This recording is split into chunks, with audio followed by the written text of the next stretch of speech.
आज नया टॉपिक है।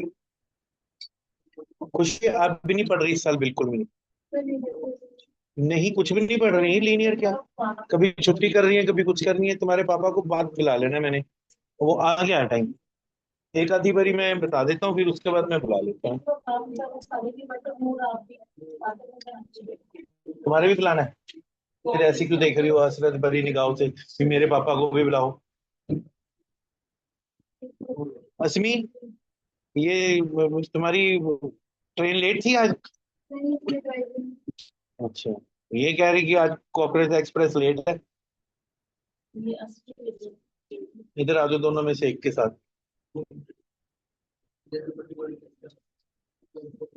आज हमने टॉपिक करना है हाइट्स एंड डिस्टेंस। ट्रिग्नो का टॉपिक है, बहुत आसान टॉपिक है, लेकिन सारे स्टेटमेंट्स हमें 2 मिनट का टॉपिक है बस। जिसको लॉजिक समझ आ गया, कहानी खत्म। 2 मिनट। एक दूसरा, कि जितने भी क्वेश्चन है उसमें फिगर खुद बनानी है स्टेटमेंट पर। जिसने फिगर बना ली उसका आंसर आ। अब फिगर नहीं बनी तो फिर इंग्लिश नहीं आती। उसके लिए आई एम सॉरी। ठीक है, क्या है, दो चीजें हैं इसमें। पहले पहले है angle of elevation. Angle of elevation का मतलब है कि आप ग्राउंड पे खड़े हो, ए पॉइंट पे हो, और ये परपेंडिकुलर है। सी पे आप देख रहे हो, ये जो एंगल है, ये एंगल ऑफ एलिवेशन। जब आप नीचे से ऊपर देखते हो, मैं यहां से उस कॉर्नर में टॉप पे देख रहा हूं, तो मेरी आई के साथ एक ये स्ट्रेट लाइन है, और ऊपर जो एंगल बन रहा है, एंगल ऑफ एलिवेशन। दूसरा है angle of depression. Angle of depression का मतलब है कि अब मैं सी पे हूं, मैं सी बिल्डिंग का टॉप है, और यहां पर एक कॉकरोच आ रहा है, मैं उसको देख रहा हूं। जो एंगल यहां पे बन रहा है ऊपर, यहाँ पे, वो क्या है, एंगल ऑफ डिप्रेशन। अगर आपने एंगल ऑफ डिप्रेशन ठीक नहीं बनाया और आपने एंगल ऑफ एलिवेशन ही बना दिया, तो आंसर बिल्कुल ठीक आएगा, लेकिन नंबर जीरो मिलेंगे। वो रकम क्यों, जीरो क्यों मिलेंगे? गुरमैट सॉरी, नहीं पता? कौन बता सकता है कि जीरो क्यों मिलेंगे? कॉमन वालों ने तो स्कूल में कर लिया टॉपिक है। फिगर तो ठीक है। इसका मतलब है कि आपको पता ही नहीं है कि एंगल ऑफ एलिवेशन और एंगल ऑफ डिप्रेशन में क्या फर्क है। ठीक है, इसका मतलब आपको पता ही नहीं है। अब करना क्या है क्वेश्चन में? पहला है, आपके पास क्वेश्चन जब आप फिगर बना लोगे, उसमें आपने देखना है गिवन क्या है आपको, और आपने फाइंड आउट क्या करना है। तो उन दोनों के बीच में जो रिलेशनशिप है, उससे सम सॉल्व हो। क्या मतलब? Height of a tower is 100 metre. Angle of elevation, the top of a tower seen from point A is 45 degree.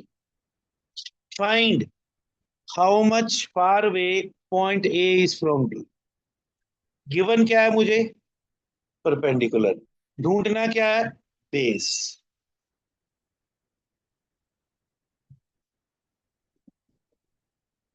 Sign, cos और टेंजेंट, तीनों में से एक चीज लगेगी। परपेंडिकुलर और बेस में क्या यूज होता है? टेंजेंट। बस कहानी खत्म। क्या लिखेंगे? In triangle A B C, B C upon A B is equal to tangent angle दिया हुआ है 45, 100 बाई एक्स, वैल्यू 1 होती है, तो एक्स कितना आ गया? ये है ट्रिग्नो सारी सारी। दो एंगल हो सकते हैं बीच में, वो दो एंगल भी बताती, पर यही है साउथ। बहुत मुश्किल है। कामल वाले क्यों सिर हिला रहे हैं? ये तो स्कूल में करके बैठे हुए हैं। समझ नहीं आई थी। अब आ गया। अभी तो इतना ही है और कुछ नहीं। देखो फिर क्वेश्चन, समझा ही देखे तुम्हें अच्छी तरह। And circus artist climbing 20 metre long rope.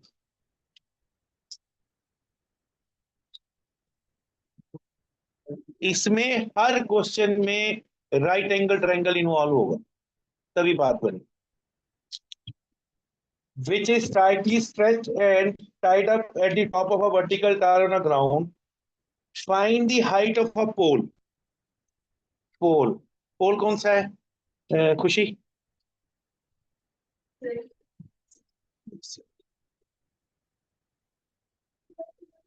The artist is climbing 20 metre long rope. Rope कौन सी है सुरवीन? ये 20 मीटर है। हाइट ढूंढनी है। Making the angle of elevation of a 30 degree with the top of a tower. तो क्या given है मेरे पास? परपेंडिकुलर और हाइपोटेन्यूज। परपेंडिकुलर हाइपोटेन्यूज में साइन यूज होता है। Triangle A B C, B C upon A C is equal to sin 30, X upon 20। sin 30 की वैल्यू कितनी होती है? 1/2। X is equal to 20/2, 10 metre उसकी।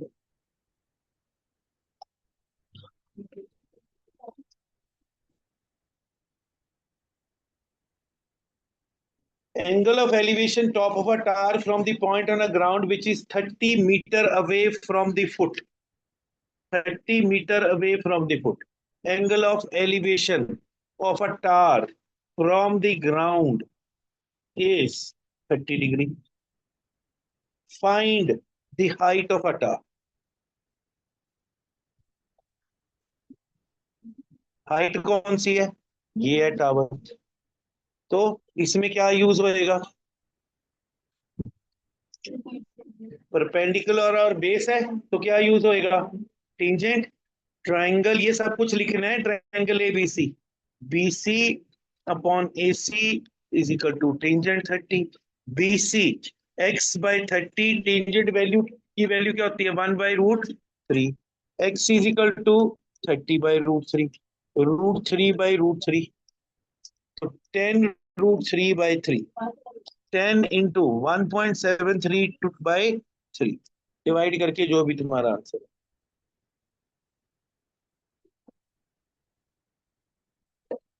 A kite is flying at the height of 60 meter above the ground.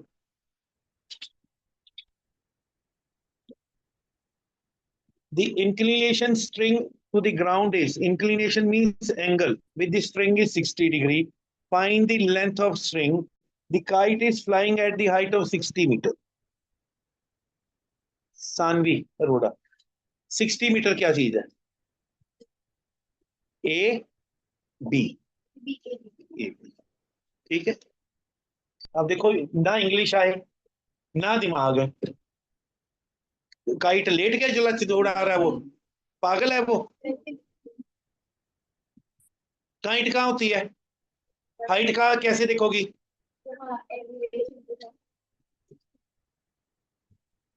Swati,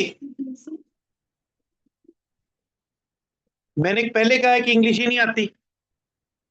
ये है इसकी height, kite की। अब तुम बताओ तो टीचर तो मर ही जाएगा।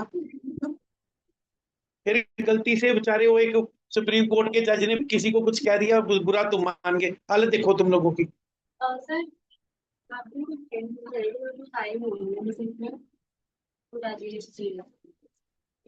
तो 5 मिनट चाहिए। बस मैं आ रहा हूँ। हद है भाई। Find the length of a string. String कौन सा है?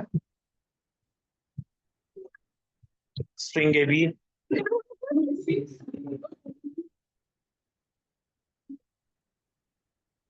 इसीलिए जो हमारी जनरेशन के बच्चे थे ना, बड़े स्मार्ट थे। पतंग उड़ाई भी हुई थी, पता था पतंग कैसे उड़ती है और स्ट्रिंग क्या होता है। किस किसने उड़ाई है पतंग?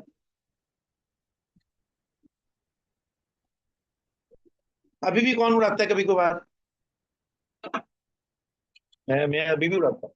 मैं कर रखी हुई है। मैं तो बहुत उड़ाया, मैं तो ये सारे घिस गए हुए हैं ये। अब क्या चाहिए? परपेंडिकुलर और triangle A B C, B C upon A C is equal to sine 60। B C 60/x sin 60 कितना होता है? √3/2। x इज इक्वल टू 120 √3 40 √3 बस 40 × 1.73, जो भी आंसर। 3 का कट गया 120 से। वो इसके ऊपर अपने वो किससे कटना था? अपने पहले 10 चीजें कैसे करते हैं? क्या कह रही हो सुनिए? तो सही है। सही है। हाँ, क्या कह रही हो? ये बहुत इंपॉर्टेंट है। अभी देखना, इसमें भी नहीं आएगा अब आधे लोगों को। इंग्लिश ही बड़ी खतरनाक है। A tree is broken by a wind in such a way its top touch the ground, making the angle of elevation with the broken part is 30 degree. If broken part is the top of a broken part is 8 meter away from the base of a tree, find the height of a tree. दोबारा से सुनना। A tree is broken by a wind in such a way its top touch the ground, making the angle of elevation at 30 degree with the base. Find the height of a tree. Swati, height of a tree क्या है? BD, very good. BC plus AC. हाँ जी सुरवीर।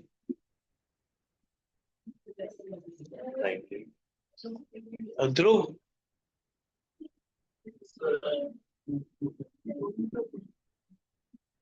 मन्नत,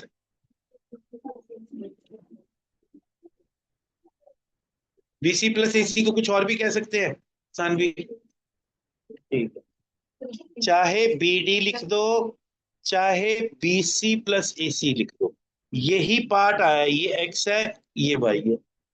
broken by wind, height of a tree, ये दोनों ही height of tree हैं total.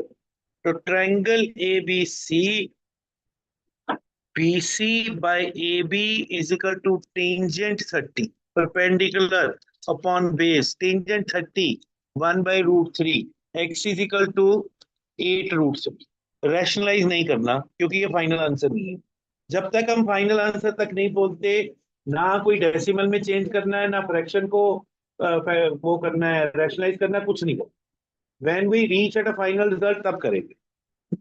फिर दोबारा से triangle A B C, Y base A B upon A C is equal to cos 30। A B कितना है मेरे पास? 8 बाय, ये कितना था? वाई cos 30 कितना होता है? √3/2। तो y की वैल्यू कितनी आ गई? 16/√3। Height of a tree AC plus BC, तो 16√3 प्लस 8√3, ये आ गया 24/√3। अब करना है रैशनलाइज। ये आ गया 8√3, 8 × 732, 13.56 मीटर। ठीक है जी।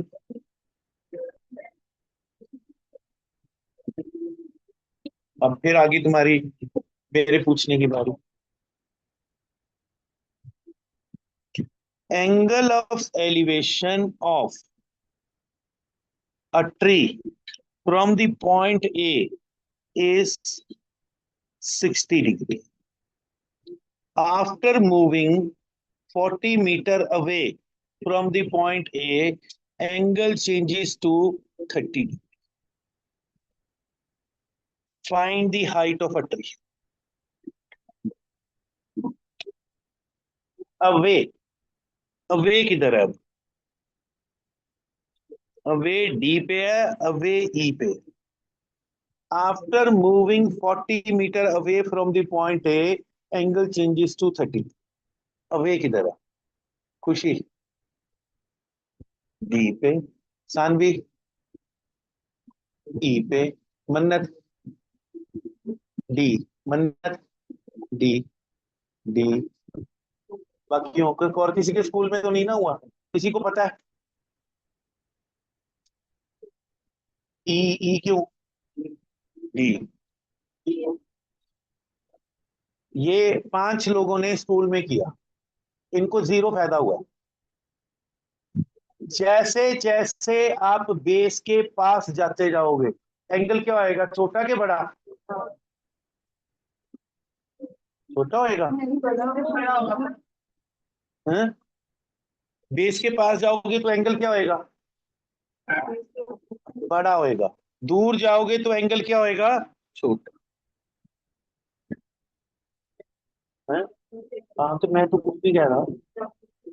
वो तो मैं कुछ भी बोलूं, मेरी मर्जी, आजादी है। खाली कॉकरोच थोड़ी बोल सकते हैं, मैं नहीं बोल सकता। मेरी मर्जी।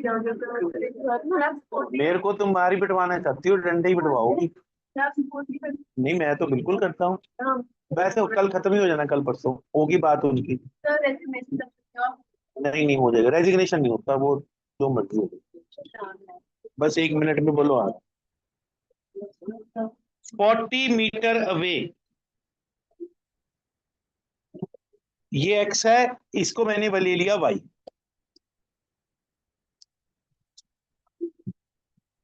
दो ट्रायंगल आ गए, triangle A B C, right angle triangle ये वाला है। तो क्या हो गया, B C upon A B is equal to tangent 60। X by Y is equal to tangent 60 की वैल्यू क्या होती है? √3। क्वेश्चन था फाइंड एक्स। अब यहां से मैं एक्स भी फाइंड कर सकता हूं और वाई भी। अब मेरी बात ध्यान से सुनिए, जब ऐसी सिचुएशन आ जाती है, दो वेरिएबल और एक निकालना है, तो आपने वो वेरिएबल निकालना है जो आपने नहीं निकालना। तो क्या निकालना? वाई निकालना। वाई क्यों निकालना है वो मैं बता देता हूँ। क्या बोला था मैंने? तेजस्वी क्या बोला मैंने अभी? तुम पेन खा लो पहले। ये यशवी, हाँ। एंगल, एंगल कहाँ है? हाँ, कौन सा वेरिएबल? ये तो नहीं मैंने बोला। मैंने तो ये कुछ बोला ही नहीं, मैंने तो कुछ और बोला। क्या बोला मैंने? जो निकालना है वो नहीं निकालना।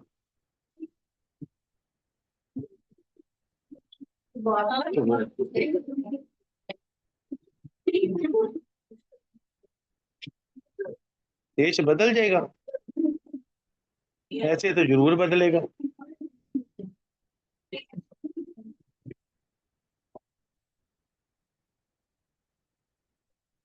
Triangle A B D, B C upon D B is equal to tangent 30, X upon 40 plus Y is 1/√3। Uh, sorry, B D C, B D C, right angle triangle चाहिए था पहले, ये बोला। ठीक है, तो क्या आ गया इसमें? x√3 is equal to 40 plus Y. Y कितना हो गया? x√3 माइनस, इसकी वैल्यू दी हुई है, from 1 is equal to x√3 minus 40। ये क्या हो गया? x is equal to 3x minus 40√3, 2x is equal to 40√3, x is equal to 20√34.6। अगर मैं पहले x निकाल लेता तो फिर वैल्यू y की निकलती, तो मुझे दोबारा से फिर x निकालना पड़ता। तो उसको कंपेयर करने के लिए हमने वो निकालना है जो नहीं निकाल। कॉपी करो, फिर बताते हैं क्या करना।